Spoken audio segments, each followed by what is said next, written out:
Hello again, YouTube. This is Dr. Kendo, and I'm here with Scribblenauts Unlimited, the object editor commentaries where I create your favorite characters in the Scribblenauts Unlimited Object Editor. These would be characters from gaming, movie, TV, nerd, and geek culture related type items only. And I choose each week based off of whatever is the most popular or most requested by the most amount of different viewers. So, we're starting off with a mecha today for the source object, and we're just creating one object today, and that would be the new, I guess, mini Peridot from Steven Universe. So, Peridot in, I guess, her new form, without her limb enhancers. So, in a very similar way, we did our original Peridot with the ligament attachments back in the Homeworld Gems episode. That was episode 122. We started off with a mecha in that episode as well, and I did a dancer, just as I have now. You take the male dancer's torso. That's going to be for the bottom half of our Peridot's torso, and then the letter I to sort of break up where the top part and the bottom part are going to be. So, basically right in the middle, of course. And you want to shrink down, of course, the entire object as a whole, shrink it down, but then you'll also definitely want to shrink down the legs. The mecha has very long legs, tall, big, and so you'll want those to be shorter, although Peridot, even, I think,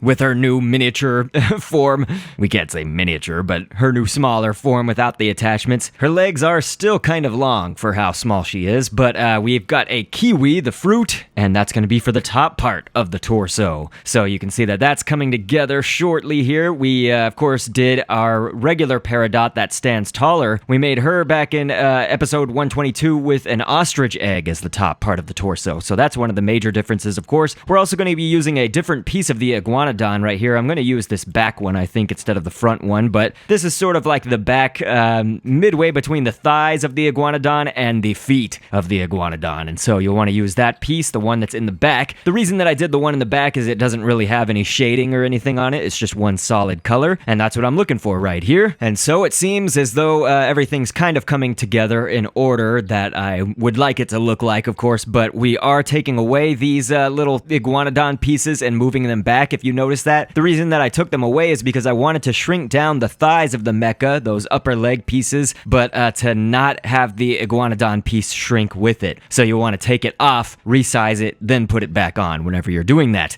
A plesiosaurus is what we're typing in next, and we're going to take this neck piece right here. It's kind of the middle one, the most middle point, I guess you could say. Taking that, they're going to be the little tiny straps or whatever across her chest, and we got the diamond rhombus shape from the geometry library here to tie it all together in the middle, and just making a few adjustments on that. Of course, you'll notice we also put that iguanodon leg-ish piece there on her actual legs. So where the mecha's legs are, we are going to cover those up in just a second fully. They're not fully covered up, as you noticed, but we will cover them up in just a moment. Hopefully you notice I took the fin of a manta ray and put that down there at the top, kind of just below the neck and above the straps. And then we've got a 29-page library, the straight arm that's on the 20th page up in the top right corner. We put that up at the top of the body of our creation right now for the neck. And hemisphere is going to be for the feet, and then we've got a hammerhead shark. Take the fins in the front, take the fin, and that's going to be for the little ends. It's almost like she's got footy pajamas or something, because she has those little white diamondy triangular shapes almost at the bottom of her feet by design. So that hammerhead shark works pretty well, I would say, the fins. So this is going to be slightly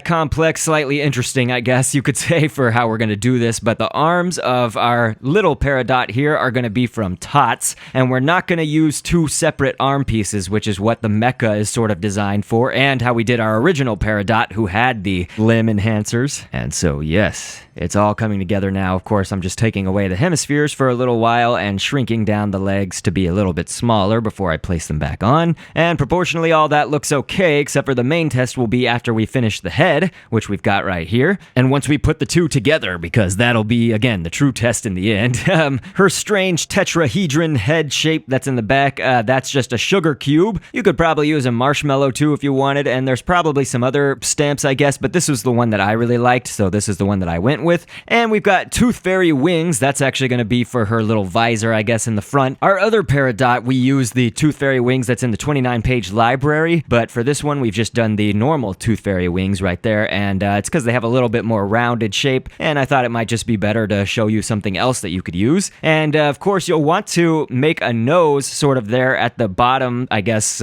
since we've turned the wings upside down. You will want to make that nose kind of match up next to the body bottom of it so that you don't really see that curvature, I guess, in the Tooth Fairy wing right there. Hopefully you noticed that a dot was the not only the whites of the eyes, but the pupil, the dark green pupil part. And here's what I made the nose with, that same 29-page library straight arm shape that we used for the neck on her body. So that's going to be for the nose. Just take 2 of them, of course, and put them in the arrangement that they need to be for a nose shape. And a kidney bean. Kidney bean is going to be for her mouth, and you just paint that all black. And then we've got an eyebrow. That's going to be for kind of the top layer, which is her teeth right there. And of course, this is her open mouth kind of I will rule the world expression or whatever. And we do have that dark little purplish gray tongue of hers, and that was accomplished with a yarmulke, and that's spelled like Yamulcha in this game. You know that there's probably several ways that they spell it actually in Scribblenauts Unlimited, but that's the way that I always spell it when I want to get the yarmulke shape. And we've got a fin, the organic fin, of course. That's going to be for the top little, I guess, gem on her head, her forehead, within the visor. And some people were complaining, I guess, on the first Peridot, not a lot, but a few of them complained that Peridot does not have eyebrows. And it's like, I don't think I necessarily said eyebrows, but it's more these brow lines, and she does have these. So if you notice, actually, just look up images on Google Images or whatever, she does have the lines, and so it's like little eyebrows or just brow lines again. So that kind of also can convey when a character is angry or happy or concerned or things like that. You know, they move the little brow eye lines to be down or up. So toothpick is what I've used for that on this Peridot and the Peridot that we did way back when.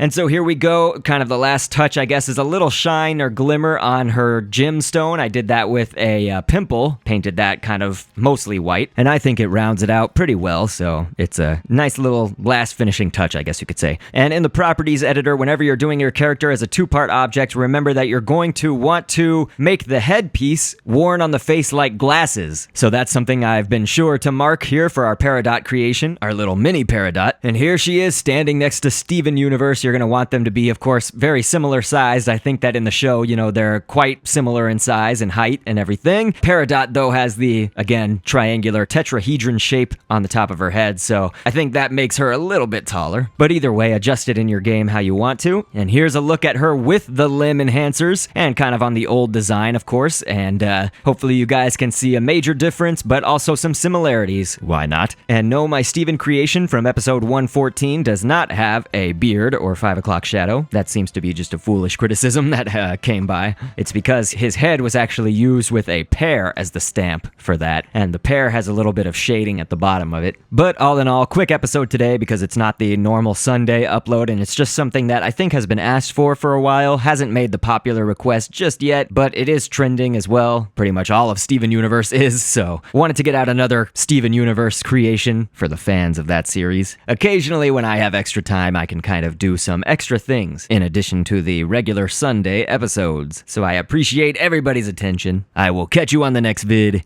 and thanks for viewing. Spectacles to see the rest of your life. I've been down the road of twists and turns, always anxious to see what's within. We can look ahead to the point of no return.